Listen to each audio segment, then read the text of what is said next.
지난주 끝부분을 잠깐 복습을 하면서 시작하겠습니다. 예수님께서 그 고향 나사렛에 가셔서 처음에 이제 회당에 들어가셨습니다. 안식일이 되어서 회당에 들어가셔서 말씀을 좀 부탁받고 이제 앞에 나가서 성경을 읽고 해설할 때 사람들이 상당히 깊은 감동을 받았습니다. 예수님의 말씀을 통해서.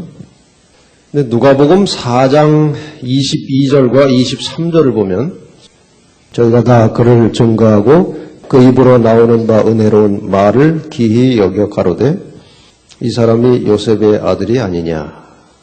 그 감동은 받긴 받는데 무슨 선입견이 있습니까? 옛날에 우리 동네에서 같이 살던 그 아이, 그 요셉의 아들, 그 사람 아니냐? 그 목수 아들 아니냐? 예수님께서 저들의 마음을 다 읽으셨죠. 23절 보면 예수께서 저에게 이르시되 너희가 반드시 의원아 너를 고치라 하는 속담을 인증하여 내게 말하기를 우리의 들은 바 가버나움에서 행한 일을 내 고향 여기서도 행하라 하리라. 지금 이 나사렛 사람들이 회당에서 그 예수님의 설교를 들으면서 그 말씀으로 은혜는 받았는데 여전히 그 인간적인 편견, 그 고정관념을 가지고 있었습니다. 속으로 무슨 생각을 가지고 있었는가 하면 말은 참 은혜스러운데 우리가 지금 소문만 들어서 실제로 보진 못했다. 당신이 그 가버나움은 이제 이 나사렛에 오기 전에 가버나움에서 이제 일로 들어오셨거든요. 가버나움에서 여러 가지 이적을 행했는데 여기서도 한번 이적을 행해 보면 어떻겠느냐.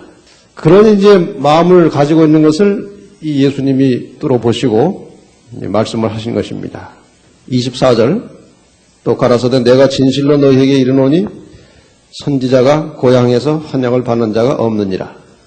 이 말은 무슨 말인가 하면 내가 이적을 하나 행하면 너희가 나를 뭐 믿을 것처럼 하지만 이적을 행해봐야 선지자가 고향에서 영접받고 환영받지 못한다. 이제 그런 뜻을 담고 있었습니다.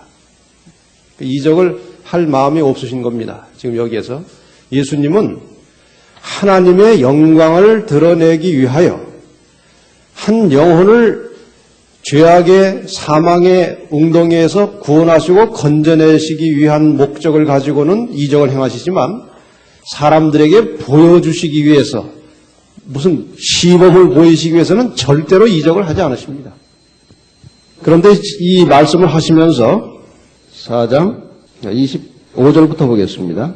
내가 참으로 너에게 이르노니 엘리야 시대의 하늘이 새해 6달을 닫히어 온 땅에 큰 흉년이 들었을 때에 이스라엘에 많은 과부가 있었으되 엘리야가 그중 한 사람에게로 보내심을 받지 않고 오직 시돈 땅에 있는 사렙다의 한 과부에게 뿐이었으며 또 선지자 엘리사 때에 이스라엘에 많은 문둥이가 있었으되 그 중에 한 사람도 깨끗함을 얻지 못하고 오직 수리아 사람 나만 뿐이니라.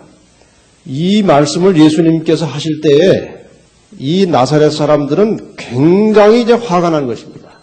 이 말이 도대체 왜 이스라엘 백성들을 화나게, 이 나사렛 사람들을 화나게 만들었을까요? 이스라엘 사람들은 이방 사람들에 대해서 아주 적대감을 가질 뿐만 아니라 아주 무시하고 멸시하고 있었습니다. 그런데 여기 예수님께서 말씀하시기를 엘리야 때에 엘리야가 이스라엘 집에 과부가 많았지만 그리로 보냄을 받지 않고 다른 이방에게로 보냄을 받았다. 뭐 문둥병자가 이스라엘에도 많이 있었지만 그 엘리사 시대에 나만 문둥병자만 고침을 받았다. 이 말은 간접적으로 무슨 말인가 하면은 그 이방인이 너희보다 더 낫다는 거예요. 지금 이스라엘 백성들은 자기네들이 최고의 민족이고 이방인들은 뭐 아주 하찮은 사람들로 간주하고 그런 우월감을 가지고 있는데 거기다가 대고 그 이방인이 너희보다 낫다는 말을 하니까 이게 자존심이 상한 거예요. 여러분 혹시 내가 아무개를 굉장히 경멸하고 싫어하는데 옆에서 누가 당신 꼭 그 사람 닮았다고 하면 기분이 어떨까요? 그 보통 불쾌한 일이 아니에요. 닮았다는 것은 비슷하다는 것인데 지금 여기서는 그 이방인이 너희보다 낫다는 말이니까 이건 그거보다 더한 말입니다. 그래서 아주 이제 격분하고 화가 나고 자존심이 상했습니다. 28절 보면은 회당에 있는 자들이 이것을 듣고 다 무엇이 가득하여? 분이 가득하여. 그래서 이제 화가 잔뜩 났습니다. 사람의 참 모습은 평상시에는 잘 나타나지 않습니다만은 이해관계나 자존심에 걸린 문제가 발생하면 본색이 나오게 돼 있어요. 대개 그러한 문제가 있을 때에 4가지 방향으로 반응이 나옵니다. 사람마다 다 달라요. 이런 어떤 위기를 만났을 때 반응하는 모양이 사람마다 다 달라요. 본인이 어떤 스타일인지 한번 보세요. 즉각적으로 반응을 보이는 거예요. 화가 나면 화를 확 내고 상대방을 공격해야 될 일은 공격을 탁 해가지고 아주 즉각적으로 해치우는 겁니다. 그리고 후회하지 않아요. 회개도 하지 않아요. 마땅히 당해야 된다. 이런 마음을 이런 반응을 보이는 사람들이 있습니다. 두 번째, 즉각적으로 화도 나고 그냥 한바탕 하지만 잠시 후에 아이고 그렇게 하지 말걸. 후회 내지는 회개할 줄 아는 사람들이 있어요. 반응은 그렇게 보이지만. 세 번째로 반응은 보이지 않습니다. 자제력이 있어요. 참습니다. 그런데 참긴 참지만 속으로 품고 있는 거예요. 앙심을 가지고 오랫동안 잊어버리지 않고 언젠가는 간접적으로 조금씩 보복도 하고 그러나 당장 보이지는 않는 거예요. 그런 스타일이 있어요. 그 다음에 또 한 부류는 참고 자제합니다. 확 뭐가 올라오지만 억누를 줄 알고 자제합니다. 그 다음에 믿음으로 극복합니다. 그리고 삭힙니다. 삭혀서 없던 것으로 해버립니다. 진정한 그리스도인은 네 번째 그런 부류의 사람들이 되어야 하지 않겠습니까? 이해관계가 있고 자존심이 상하고 불쾌감이 있을 때에 참고 믿음으로 극복해서 삭혀버릴 줄 아는 그러한 신앙인이 되시기를 바랍니다. 이제 본노한 청중들이 예수님께 대해서 가졌던 그 일시적인 호감이 또 그분에 대한 신뢰가 불신으로 변했습니다. 자신들의 그 죄된 모습과 그 처절한 형편을 예수님께서 간접적으로 지적해 주셨기 때문에 이제 화가 잔뜩 났습니다. 예수 그리스도에 대한 믿음, 예수 그리스도에 대한 믿음은 곧 하나님의 말씀에 대한 믿음입니다. 그렇죠? 예수님을 믿는다는 것은 말씀을 신뢰한다는 것입니다. 맞습니까? 예수께서 말씀이시고 말씀이 예수 그리스도이십니다. 이 말씀에 대한 믿음은 인간의 이해력으로 되는 것이 아니고 성령의 역사로 일어나는 것입니다. 반대로 말씀에 대한 불신은 이건 사단의 역사입니다. 다시 말해서 예수 그리스도에 대한 신뢰, 예수 그리스도에 대한 믿음을 저버리면 즉시로 사탄의 속성이 나타나게 되어 있습니다. 사람이 성령의 지배를 거절하면 즉시로 사탄의 영의 지배하에 들어가게 되어 있습니다. 사람은 어차피 두 영 중에 한 영의 지배를 받는 거예요. 여기 직원보감 2권 12페이지에 있는 말씀을 보겠습니다. 모든 죄악은 깨어있는 일과 은밀하게 기도하는 일을 등한히 함으로 시작된다. 죄가 무엇으로 시작된다고요? 깨어서 은밀하게 개인적으로 기도하는 일을 등한히 할 때에 죄가 시작된다. 기도를 등한히 하게 되면 그 다음 단계는 종교적 의무를 등한히 하게 되고 기도가 소홀히 하고 개인 신앙 생활이 약해지면 종교적 의무를 등한히 하게 된다. 무슨 말입니까? 출석을 소홀히 하게 되고 하나님께 대한 헌신이 약해지고 여러 가지 신앙적 그리스도인으로서 기본적으로 갖춰야 될 의무가 소홀하게 된다. 그 다음으로는 각종 죄악의 길이 열리게 된다. 종교적 의무, 교회 출석을 소홀히 하고 여러 한 교인이 가져야 될 기본적인 이 종교적 활동에 소홀히 하게 되면 틀림없이 그 다음에는 죄악의 길이 열린다는 것입니다. 모든 그리스도인은 세상의 유혹과 유격적 본성의 요구와 사단의 시험 등으로 공격을 받을 것이다. 안전한 사람은 아무도 없다. 어느 누구도 사단의 시험과 공격으로부터 안전한 사람은 없다. 우리의 과거의 경험이 어떠하든지 우리의 지위가 어떠하든지 상관없이 우리는 끊임없이 깨어 기도할 필요가 있다. 과거의 믿음이 얼마나 좋았던지 과거에 어떤 경력을 가졌든지 과거에 어떻게 헌신했든지 상관없이 현재 우리는 끊임없이 깨어 기도할 필요가 있다.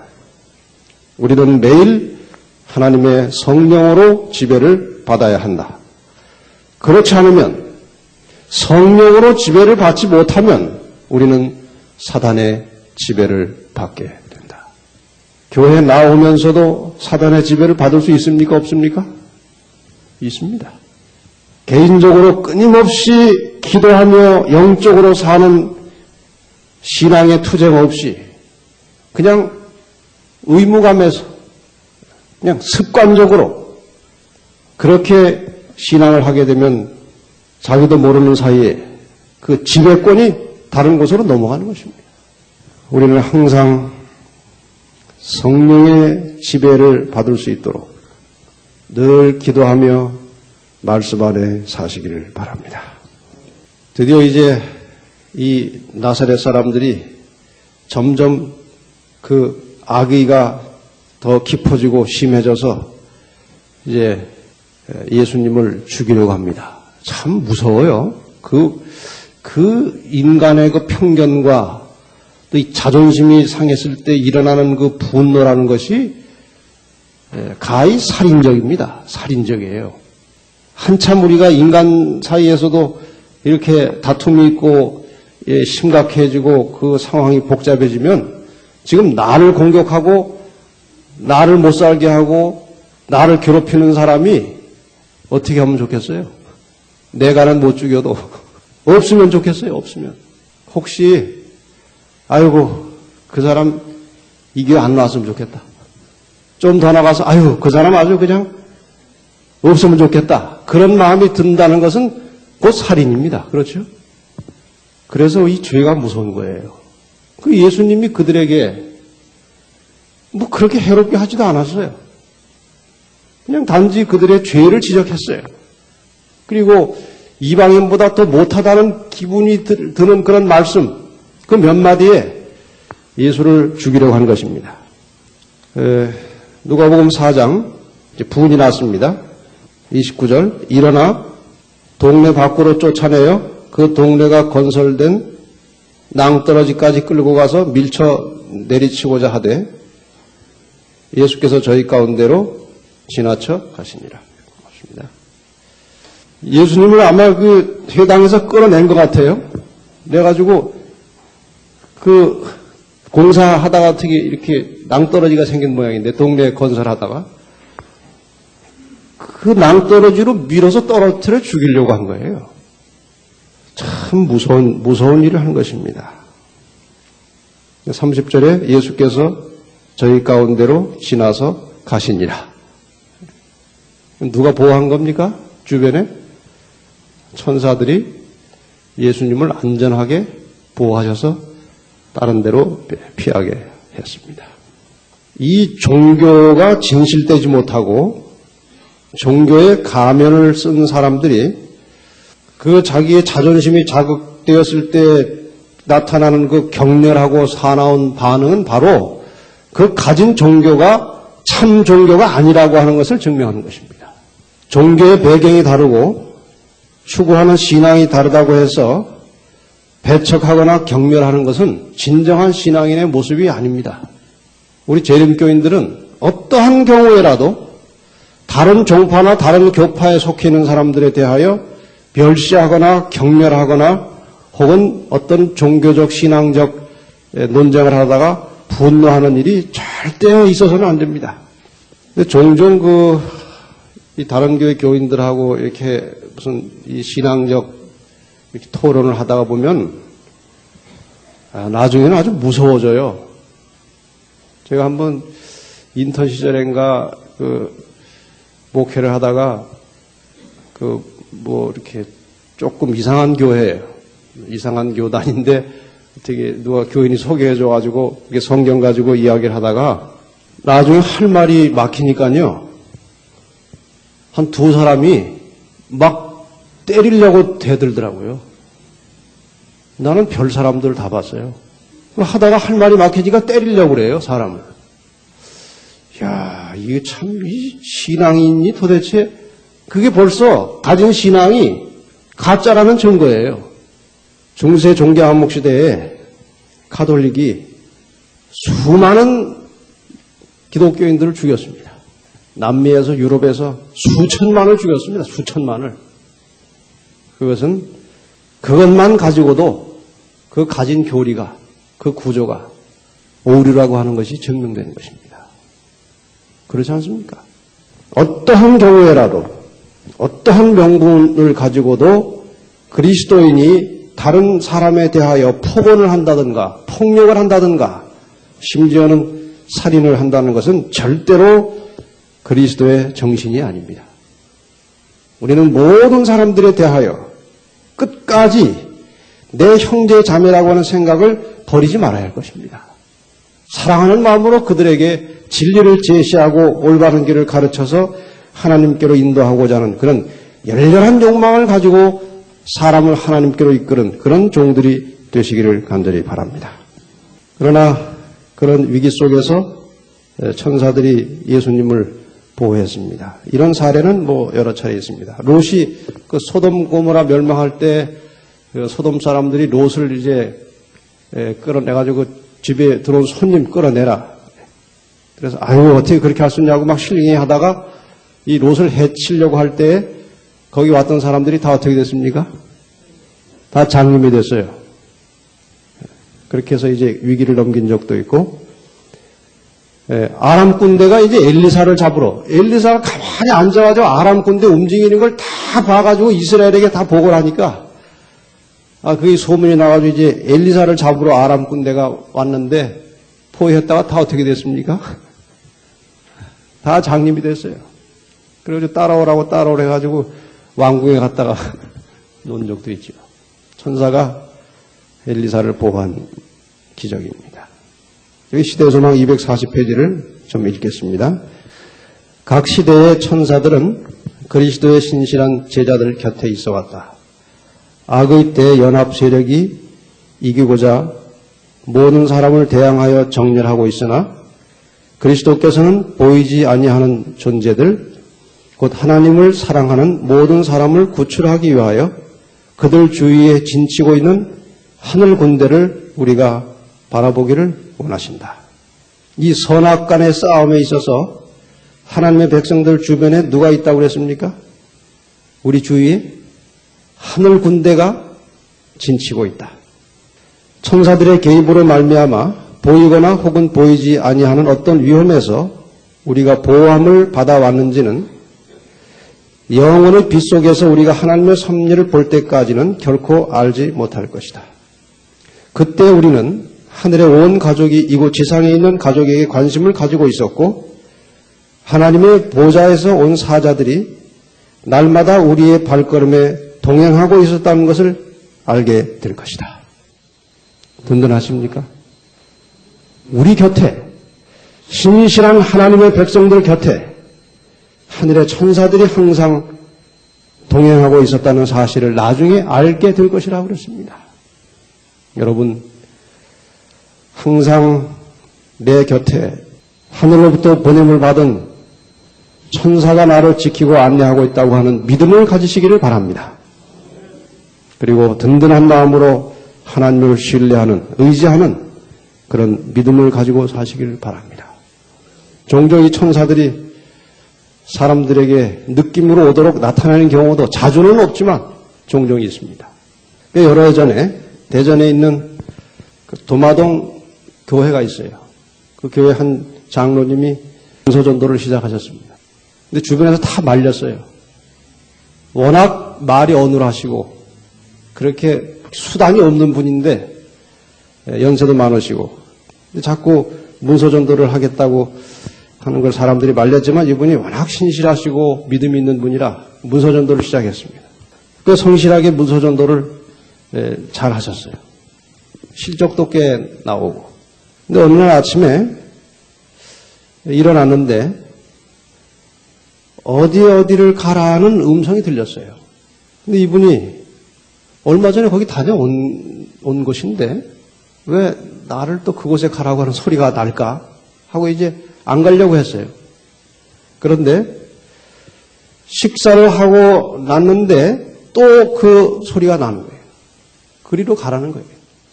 그래서 이 장로님이 할 수 없이 가라고 하는 곳으로 갔습니다. 기도원이에요. 우리 기도원이라고 하는 그 기도원에 갔어요.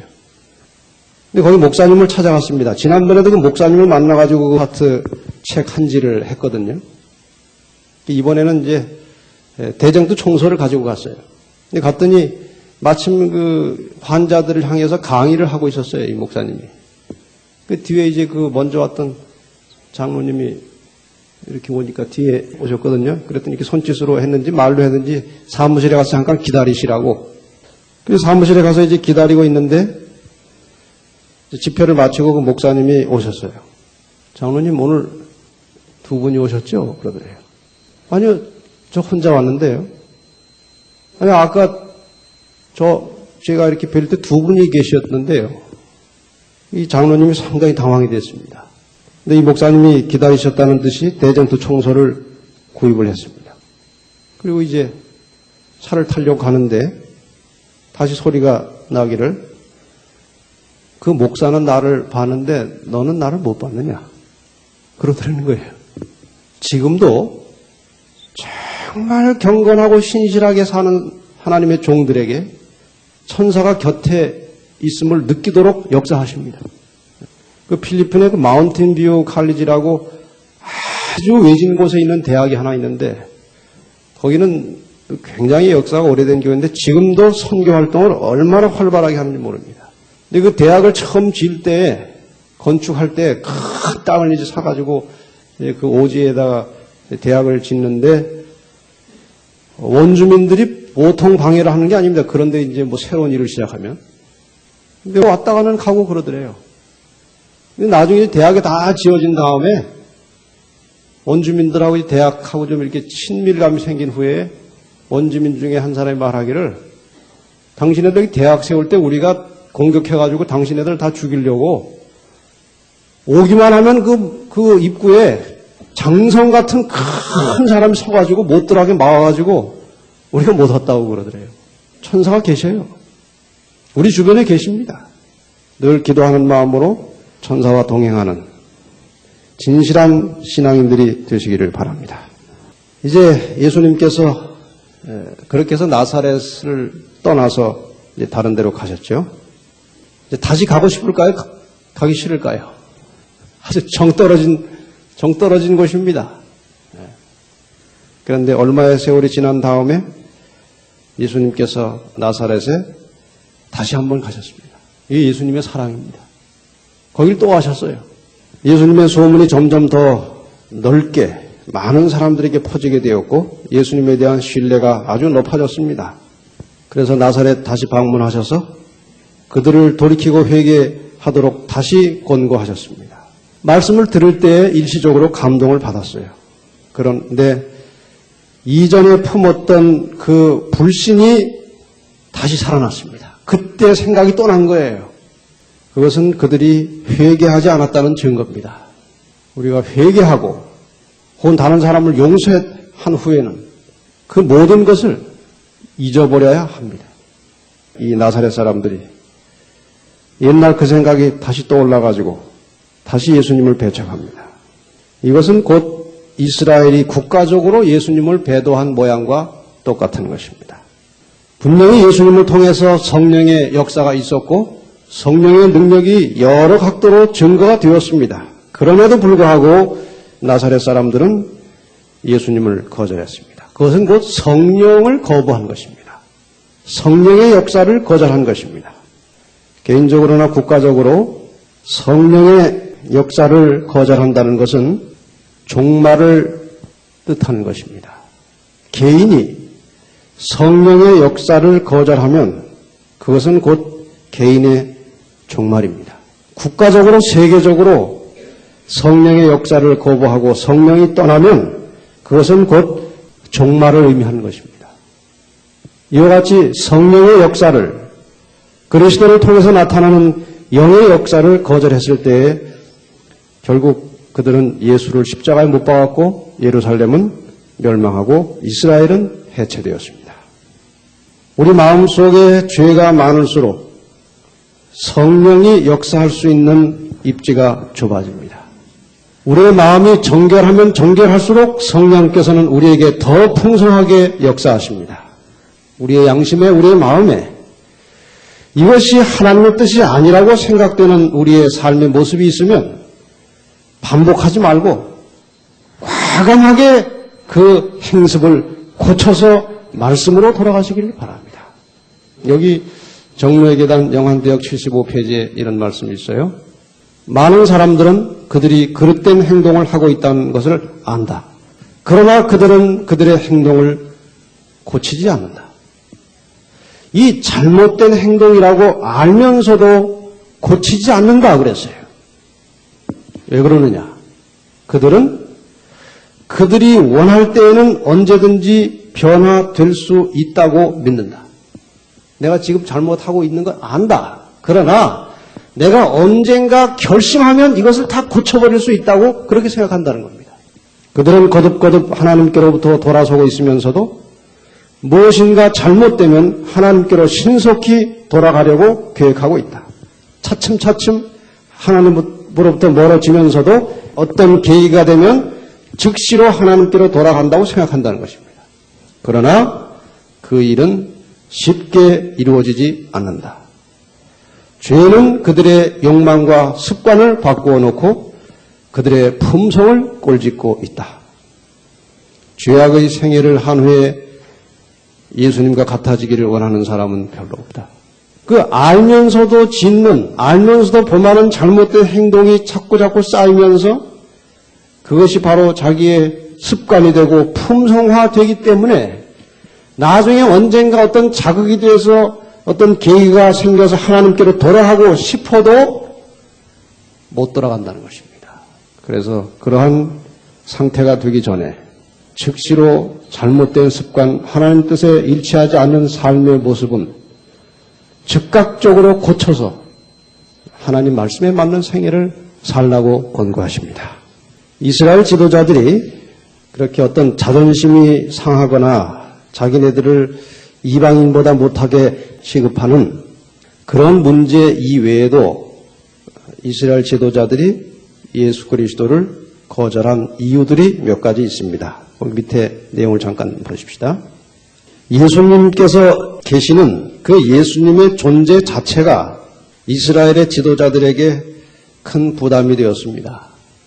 왜냐하면 그 순결하신 예수님이 계시는 것 자체가 상대적으로 자기들의 불결함을 드러냈습니다. 그 신실하신 예수님 때문에 자기들의 불신실함이 드러나는 것입니다. 이전에는 모든 백성들이 그 지도자들의 말에 절대 복종하고 지도자들을 존경하는 것처럼 보였습니다. 그런데 예수라고 하는 또 다른 그 선생이 나타났을 때에 많은 백성들이 그 예수 선생과 이스라엘의 지도자들을 비교해 보니까 예수라고 하는 선생은 너무나 신실하고 순결한 데 비해서 이 이스라엘의 지도자들은 아주 불순한 것입니다. 깨끗한 것이 나타나니까 상대적으로 불순함이 보이는 거예요. 그러니까 예수가 있는 것 자체가 싫은 것입니다. 그가 무슨 말을 하는지 안 하는지는 둘째고 그 존재 자체가 싫기 때문에 제거하려고 하는 것입니다. 그 다음에 예수님께서 살아가는 그 모습, 그 모본과 또 예수님께서 말씀하시는 교훈을 따르려고 하면 희생을 해야만 했다는 것입니다. 희생. 현재 자기들이 행하고 있는 행습을 고치고 야심을 버리고 또 인간적 지위와 영예를 버려야만 예수님을 따를 수 있었어요. 그런데 그게 싫은 것입니다. 많은 사람이 지금 이러한 오류에 빠져 있어요. 이 길로 따라가면 틀림없이 영생이 있다는 것을 압니다. 근데 이 길로 따라가기 위해서는 이쪽을 포기해야 되는데 이 포기하는 것이 현실적으로 어려운 거예요. 그것이 때로는 친구일 수도 있고 어떤 자리일 수도 있고 어떤 직장일 수도 있어요. 이 길을 따라가려면 포기해야 될 것이 있는데 그것을 포기하기가 얼마나 힘이 든지 차라리 영생보다는 그것을 택하는 사람들이 얼마나 많은지 모릅니다. 이론적으로는 알면서 요즘에 그 EBC 학부모들 몇 분이 성경 공부를 합니다. 두 사람으로 시작했는데 5명이 왔어요. 이제 성경을 공부하는데 꽤 진지하게 공부들을 열심히 해요. 이제 나중에 이제 이 영생에 관한 이야기가 이제 나왔는데 다 이제 젊은 애기 엄마들이에요. 근데 그 중에 한 사람이 참 나 혼자라면 천주교 다니는 한 학부형인데 나 혼자라면 안식일마다 여기 와서 예배를 드리고 싶다는 거예요.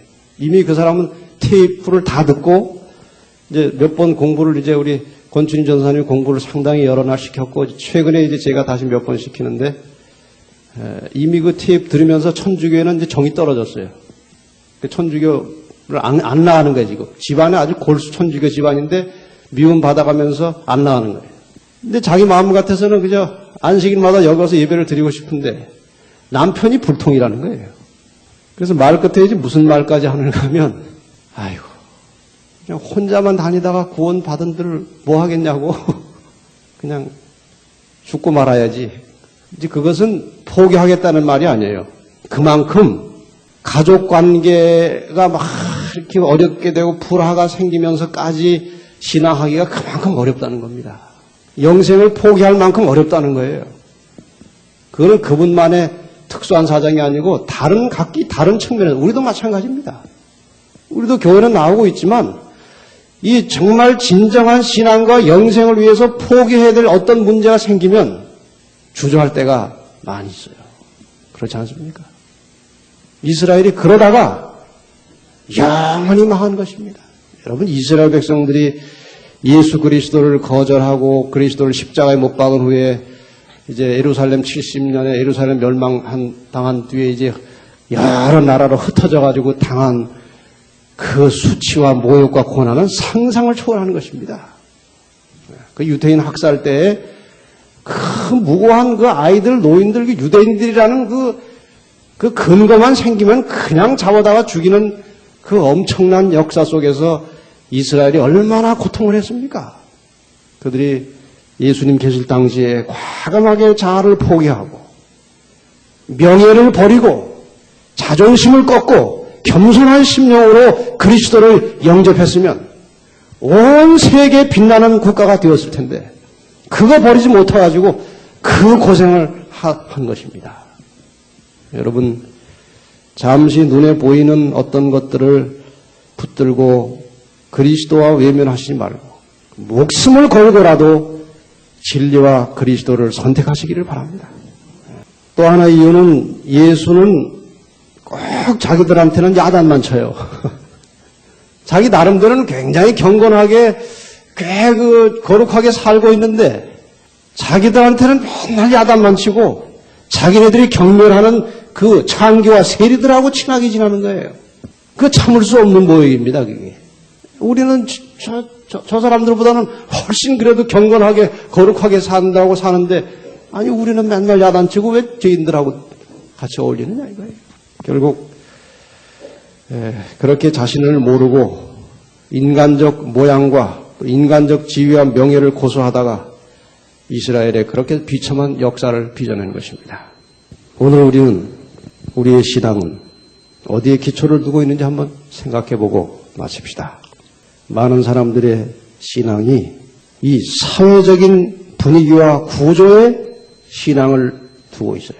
안식일 옳죠. 그것이 성경에 나와 있으니까. 그러나 이 사회 구조가 안식일을 지키게 돼 있질 않은데 뭘 그렇게 억지로 그것을 힘들여가면서 하라고 하십니까? 적당히 맞춰서 하나님만 잘 믿으면 되지요. 이 사회 분위기와 구조가 신앙의 기초입니다. 대부분의 우리 안식일 교회, 이 재림교회들은 요즘은 조금씩 새로 지었습니다. 아주 초라하고 작고 가면 교인이 별로 없어요. 가기만 하면. 그래서 큰 교회 다니던 분들이 그 조그만 교회에 가서 앉아있으면 양 창피하다는 거예요. 그것을 극복을 못해요. 그것을. 그래서 결국 자기 교회로 돌아가는 사람도 있어요. 진리는 맞는데 와서 보니까 너무 초라하다 이거예요. 진리가 초라한 것하고 화려한 것하고 관계가 있습니까? 그런데 그것에 이 외형, 전통, 이것 때문에 못 벗어나는 사람들이 있어요. 그거 붙들고 있다가 이제 망하는 것입니다. 때로는 그 인간적 이해관계와 친밀감 때문에 진리는 옳은데, 아이고, 먼저 그 정든 사람들, 그 정을 어떻게 끊느냐 이것입니다. 정 때문에 정이 구원하는 게 아니에요. 말씀이, 진리가 우리를 자유케 하고, 진리가 구원하는 것입니다. 근데 많은 사람들의 신앙이 그런 인간적 정에 얽혀 있어요. 때로는 하나님의 말씀으로 포장은 되었지만 속을 들춰보면 인간적 교리입니다. 성경절 몇 절 몇 절을 대지만 그 속 내용물은 거의 인간적 이론이에요. 아주 그럴듯하게 말로 해놓은 것입니다. 여러분, 사람이 그럴듯하게 만들어 놓은 이론적 글에 매혹되지 마시고 하나님의 말씀에 매혹되시기를 바랍니다. 이 말씀을 빙자해서 인간이 아무리 멋지게 그런 문장을 그럴듯하게 만들어도 오류는 오류입니다. 그 아무리 멋진 문장이라 할지라도 말씀에 맞지 않으면 그것은 틀린 것입니다.